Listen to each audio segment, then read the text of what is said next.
Na última parte da nossa aula, vamos analisar como é que fica a questão dos elétrons quase livres em mais dimensões. Vai ser um caso, a gente vai fazer uma discussão qualitativa, não vai entrar em muito detalhe, e vamos começar pelo caso bidimensional. Caso bidimensional, se a gente quiser analisar a rede recíproca, a gente vai ter agora que a nossa relação de dispersão vai ser um desenho tridimensional, em que, por exemplo, no eixo Z a gente bota a energia, e aí no plano a gente tem aqui o Kx e o Ky, tá? É, Bom, só para colocar um exemplo concreto, né?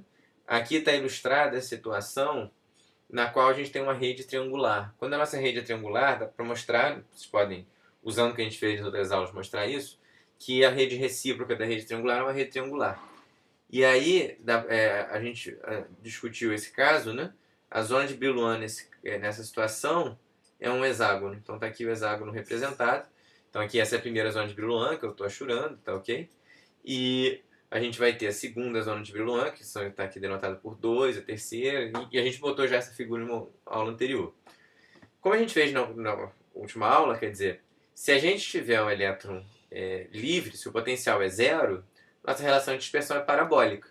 Então, está aqui um paraboloide representado. Lembra que se eu tenho um caso bidimensional, né, a minha energia como função de K, eu posso escrever ela como sendo Kx ao quadrado, mais Ky ao quadrado, né, que é o módulo do K, vezes sobre 2m vezes h cortado ao quadrado, né? Então essa aqui é a relação de dispersão. Então o gráfico disso daqui é um paraboloide, se eu pensar nesse gráfico tridimensional, ou seja, a energia é um eixo Z, por exemplo, e aqui o eixo, o plano é xy, boto o vetor, assim, uma das direções é kx e a outra é ky, né? E aí eu tenho um gráfico aqui de um paraboloide. E aí eu estou desenhando aqui esse paraboloide, cada pedaço que vai caber numa certa zona de Brillouin, eu estou desenhando de uma certa cor, tá ok? E o que acontece é que eu posso então, é, sempre eu posso mapear todos os pontos que estão fora da primeira zona de Brillouin, que estão na zona 2, zona 3, zona 4, e jogar todo mundo na zona 1. Então aí você obtém esse desenho que está aqui no item C. Você vê que com esses bicos, né, você vai ter valores de energia degenerados, né, você vai ter aqui degenerescências. E o efeito do potencial é suavizar esses bicos, que nem fez lá no outro caso, e abrir gaps. Então você vai abrir em certas regiões que você não tinha gap, você agora abre o gap. Olha como é que tem aqui umas passagens, uns caminhos branquinhos, né, que a gente dá para... Você abre um gap entre as bandas. Então é qualitativamente a mesma coisa, é mais difícil de ver, mas é a mesma coisa que está acontecendo. No caso tridimensional é bem mais chato, né, porque se você quisesse fazer o gráfico que nem a gente fez no slide anterior, você precisaria de 4 dimensões. Agora você precisa de 3 direções para Kx, Ky, Kz e uma para energia. Não vai dar. Então como é que você representa bandas em 3 dimensões? Essa é a pergunta. Então, na realidade, o que a gente deveria fazer seria acha a primeira zona de Brillouin e diz quanto é que vale a energia em cada ponto dentro da primeira zona de Brillouin. O que não dá muito para ver graficamente. Então, qual é a estratégia que a gente vai fazer? Bom, primeira coisa, pegou um sólido e determina a primeira zona de Brillouin. Então, no caso de uma rede BCC, por exemplo, a primeira zona de Brillouin vai ser uma rede... Não, desculpa. No caso de uma rede FCC, a primeira zona de Brillouin da rede FCC vai ser uma rede... vai ser a célula de Wigner-Seitz da rede BCC, que é o octaedro truncado. Então, peço para vocês verificarem isso, né? Darem uma lida lá nas nossas outras, na aula 9, se eu não me engano, e na 10, e vocês vão ver isso daqui. Então, determinou a primeira zona de Brillouin, o que a gente faz agora? Aí, o que a gente faz em geral é pegar a primeira zona de Brillouin, então essa aqui é a zona de Brillouin da rede FCC, né?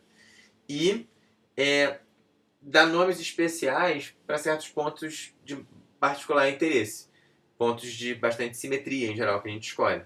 Então, por exemplo, a gente escolhe o centro aqui como sendo o ponto gama. Então a gente geralmente chama o centro da primeira zona de Brillouin como ponto gama.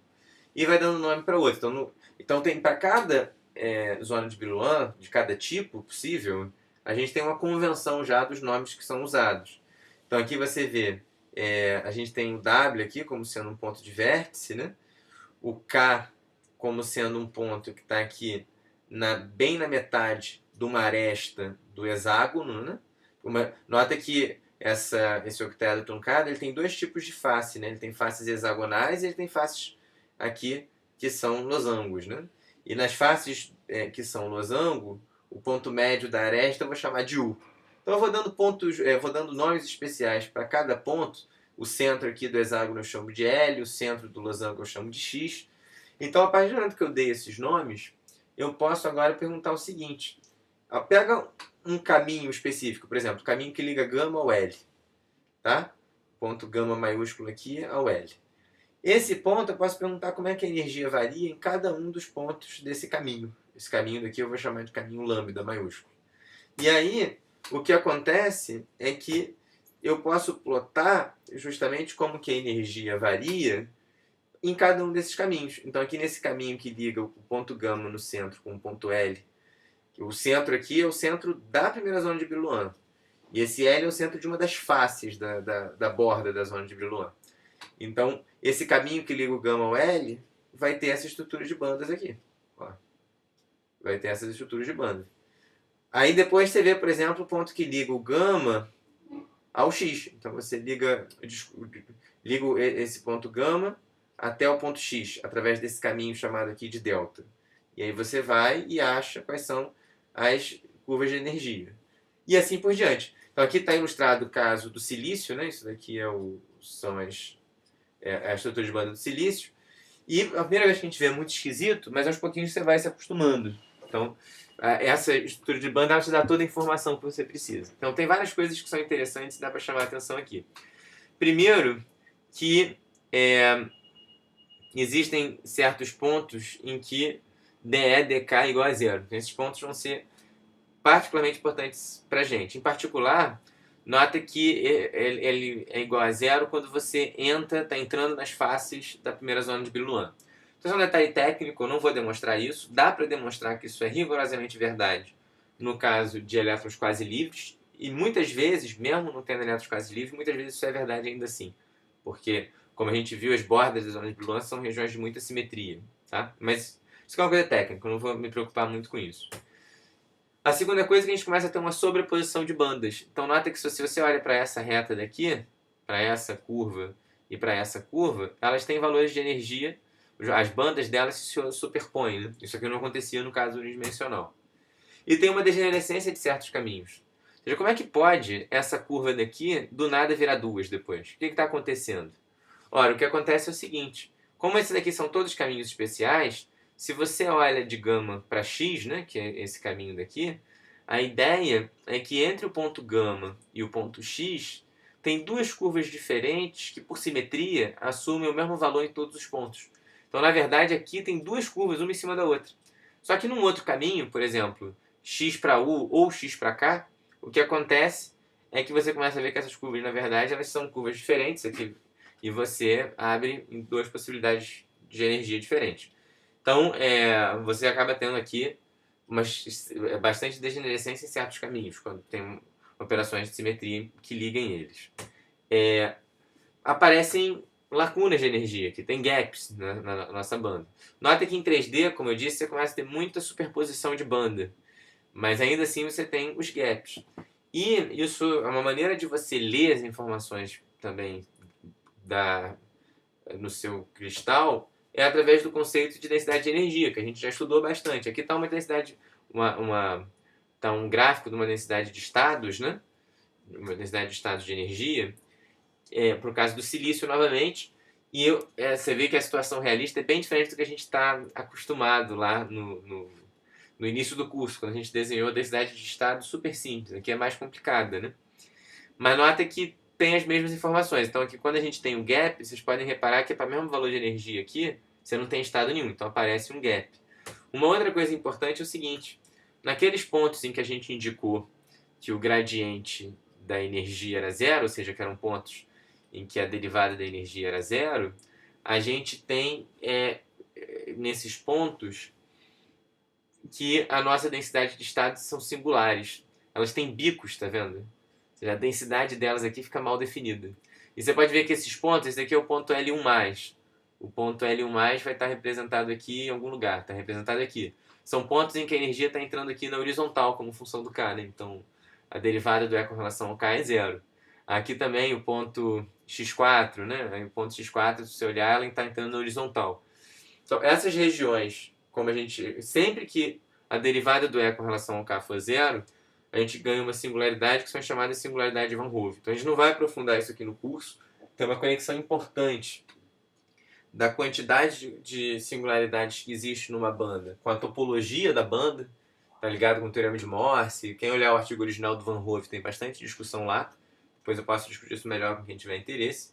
Mas eu queria só chamar a atenção para vocês da conexão que existe. Pontos em que a sua energia tem gradiente nulo, ou seja, pontos nos quais a velocidade de grupo é nula, que isso é velocidade de grupo, né? Você derivar a frequência com relação ao K, são pontos em que a sua densidade de estado tem esses bicos aqui, elas têm essas singularidades. Como é que você vê isso? Vamos analisar um caso particularmente simples, que é quando K é igual a zero, que é, ou seja, a gente está analisando o ponto gama, né? Que é o centro da primeira zona de Brillouin. Nesse caso, a gente tem que o número de estados com vetor de onda entre K e K mais D3K, a gente pode escrever dessa forma daqui, certo? Lembrando lá, então lembrem do início do curso, né? A gente sabe que a separação entre os Ks vizinhos, Kx está discretizado em quantidade 2π sobre L, assim por diante. Então, tá lá na aula, se eu não me engano, na aula do modelo de Debye. Dê uma olhada lá que a gente faz esse cálculo, quem não lembrar, tá? E aí, a gente então tem que o número de estados que estão próximo de Kzinho ali é dado, que estão num volume D3K, é dado por isso daqui. E aí, se você tiver uma maneira de escrever esse D3K é dizer que é K ao quadrado vezes DK, né? Eu estou multiplicando aqui por 4π porque eu estou supondo que tem uma simetria esférica, tá? Então, se você tem simetria por rotação, que não precisa ter sempre, mas se você tiver, você ganha um 4π aqui e a gente vai analisar só essa situação. A banda tendo simetria esférica, acontece que esse dn eu posso escrever dessa forma daqui. Peço para vocês pausarem o vídeo e fazer esse cálculo. Então, nota o seguinte, quando esse linha daqui for zero, dá divergência, ou seja, o dn dE fica mal definido, tá ok? Já está aqui o problema central da singularidade de Van Hove. Só que em 3D, mas quando você bota assim, parece que vai dar infinito, né? Para você ver que não dá infinito, nota que com tudo Kzinho vai para zero também, né? E aí o que acontece é que quando você calcula a densidade de estados mesmo, você vai ver que não dá... Em 3D, você não tem divergência. Então, de fato, próximo ao K igual a zero, eu posso escrever assim a minha relação de dispersão, né? Onde eu estou usando que o L de zero é igual a zero, né? Que é a nossa hipótese. Eu estou querendo mostrar que quando a derivada do E dá zero, vai ter uma descontinuidade. Então, você pode fazer aqui, nesse caso, o cálculo. O nosso dn dE assume essa expressão daqui. Então, eu estou só substituindo isso aqui e aqui. E aí você vê que ele é dessa... pausem o vídeo, façam esse cálculo. Qualquer coisa vocês podem perguntar na aula presencial. Você vê que tem essa expressão daqui. Então, existe uma divergência na derivada. Porque se você derivar essa função em cima, dá zero, tudo bem. Mas, embaixo, se você deriva, fica com 1 sobre raiz de E menos E0, que diverge, né? Isso aqui eu estou analisando no caso em que o E2' é maior do que zero. Quando o E2' é menor do que zero, fica uma situação diferente, vocês podem analisar, fica dessa forma daqui, mas também tem a descontinuidade na derivada. Casos mais... Isso aqui eu analisei só para o K igual a zero, numa situação mais simples, né? Mas se você tiver num caso fora do K igual a zero, você tiver um ponto no qual o gradiente do E é nulo, você ainda tem situações mais gerais. Você pode ter pontos de célula, e dá para você fazer uma análise bem geral de como que a densidade de estados fica próximo a esses pontos. E aí eu peço para vocês, quem tiver interesse, me perguntar, que eu aprofundo um pouco. A gente não vai entrar nisso no curso, aqui são comentários adicionais, tá? Então isso encerra a terceira parte dessa aula, tá ok? E a gente pode discutir mais profundamente na aula presencial.